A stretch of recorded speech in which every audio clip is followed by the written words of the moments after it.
Hi, and welcome to this Podfic recording of Whispers of the Wild, written and read by me, DreamAxie. This is a Percy Jackson fanfic that follows Nico D'Angelo, Will Solace, and their friends as they face a curse that changes more than just their bodies.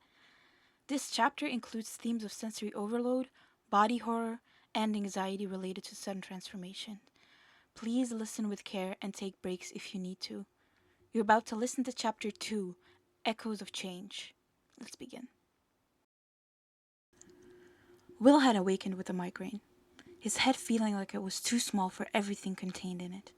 He had, of course, powered through, stubbornness in motion, and now he was regretting it. The scent of antiseptic in the infirmary seemed stronger than usual, sharp enough to sting his nose. Every sound echoed louder than it should have. The clink of a potion vial, the scrape of a chair leg, the quiet footsteps of a camper approaching the cot beside him. Will rubbed his temples and cursed under his breath. Even the lights overhead felt off. Flickering, maybe? Or too bright? His hands trembled slightly as he reached for a water bottle, nearly knocking over a tray of salves. Gods, he muttered, shutting his eyes. Pull it together, Solace. He was used to fatigue, even to pushing through his healing sessions with half a night's sleep. But this was something else. His body felt too warm, like something inside him was radiating heat. Not a fever, just wrongness. Then came the scent. Not antiseptic, not blood, something else, something wild. Pine, soil, fur. His heart skipped. The door creaked and Nico entered. Will straightened without meaning to, like a dog perking up at the scent of someone it knows. His fingers curled instinctively against the side of the cot, nails digging into the fabric. Nico didn't seem to notice the tension. His gaze swept the infirmary quickly, eyes shadowed by lack of sleep. Will tried to ignore the way his headache intensified the moment Nico stepped into the room. What happened to you? Nico asked, voice rough. Headache, Will said, forcing casual. Just too much noise. Too many smells. Nothing new. Nico didn't respond right away. He lingered by the door like he wasn't sure whether he meant to come in at all. I dreamt about you, Nico said suddenly, quietly. Will blinked. Okay, that's ominous. You were a dog, Nico added flatly. Will stared at him. What?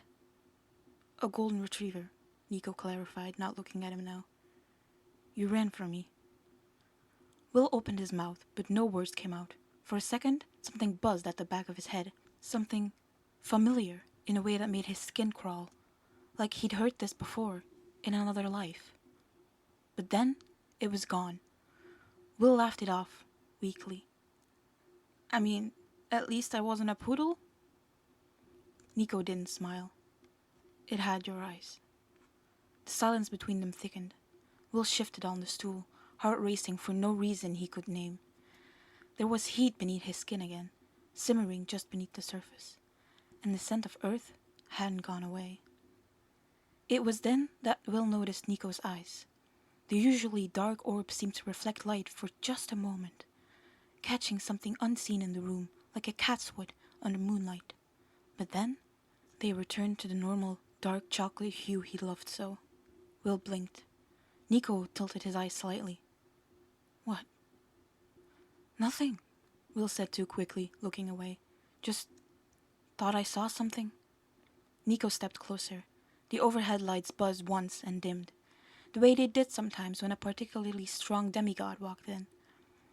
Will chalked it up to Camp Half-Blood's barely functioning electricity, but still. The hairs on his arms stood up. You look like hell, Nico said, bluntly. Worse than usual. Charming, Will muttered, massaging his temple. Nico hesitated. He looked like he wanted to say something else. Maybe about the dream. Maybe about Will's weird glow, or the headache, or the way Will flinched when Nico walked in. But he didn't. Instead, he set down a brown paper bag on the table between them. Brownies, he said. Hazel made me bring them. She said if I don't try to be nice more often, she'll turn my skull collection into flower pots. Will gave a small laugh, and for a moment the pressure in his skull eased. Tell her I'm proud for being terrifying. Nico didn't sit. He lingered like he had somewhere else to be, like standing still too long would let something catch up to him. Will cracked open the bag, the rich smell of chocolate and cinnamon rising in a warm cloud. Normally, it would have made his mouth water, but this time, the scent turned his stomach. He flinched, jerking the bag away from his face. What the? Nico raised an eyebrow. I don't think I can eat this, Will said slowly. His voice was light, joking. Tell Hazel she might have poisoned it. Unlikely, Nico said flat. Unless you recently pissed her off, in which case, you deserve it. Will tried to laugh it off, but his fingers were already tingling, and that pounding headache had crept back with a vengeance. He hadn't even eaten it, just smelled it. That wasn't normal. He needed a break, and so yelled to Kayla that he was doing just that. Will stepped outside the infirmary, the weight of the headache still pressing at his temples.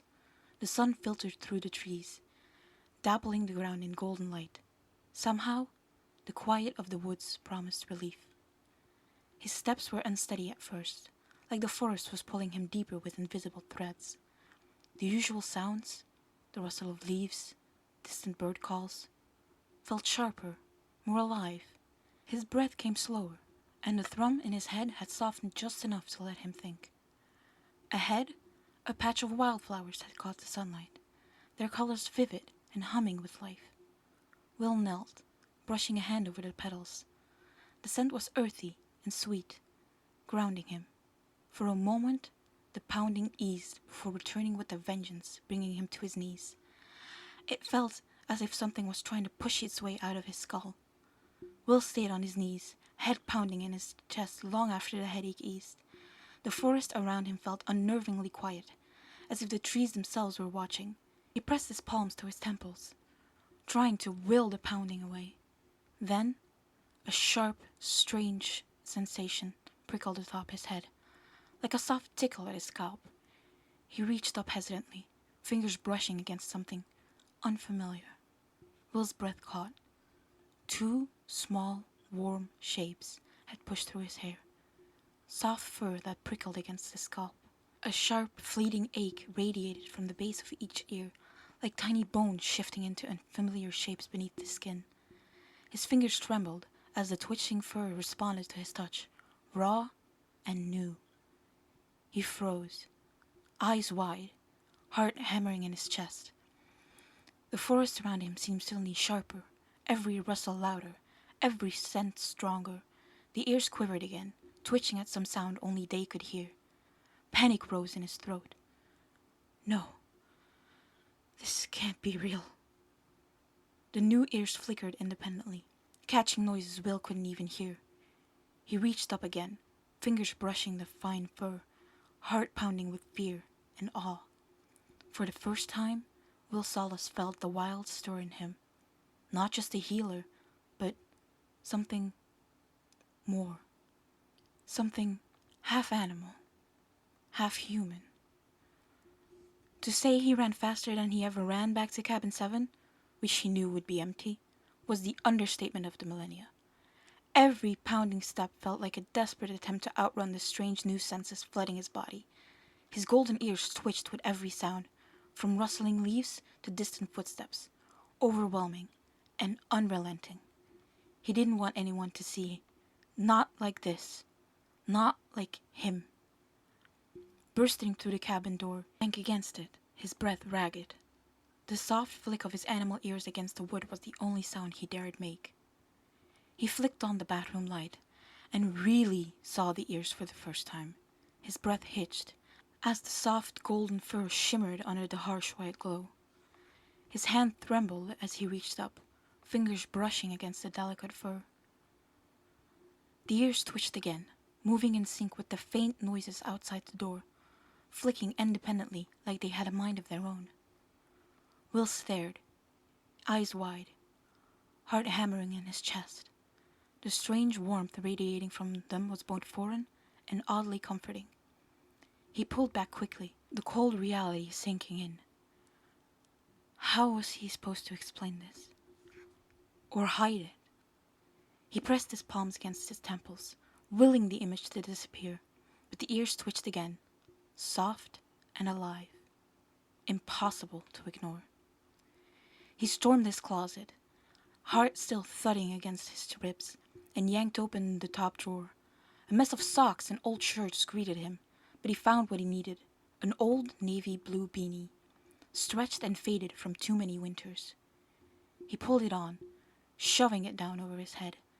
The moment it made contact, the sensation was immediate. His new ears flattened uncomfortably, squished under the knit fabric, as if they were protesting. Will winced. It didn't hurt exactly, more like an ache, the way your arm might feel after being bent at the wrong angle for too long. Still, he didn't take the beanie off. He couldn't. Not when his ears were twitching in every sound, every breeze. Not when he still didn't know what was happening to him. He caught self of himself in the mirror. Just a pale, tired teenager in scrubs with a too big beanie pulled down low. From a distance, he looked normal. But he didn't feel normal. And the worst part, he wasn't even sure if this was the end of it, or just the beginning. Thank you for listening to Chapter 2 of Whispers of the Wild. This is Book 1 in the Wildcurse Chronicles, a long-form project from the DreamAxie library. This project means a great deal to me, and I'm truly grateful you spent your time here. If it gave you something, a breath, a spark, a sense of connection, I'm glad. This story was written with care, and maybe, just maybe, it finds you when you need it most. Take care of yourself, and take care of each other. See you in the wilds.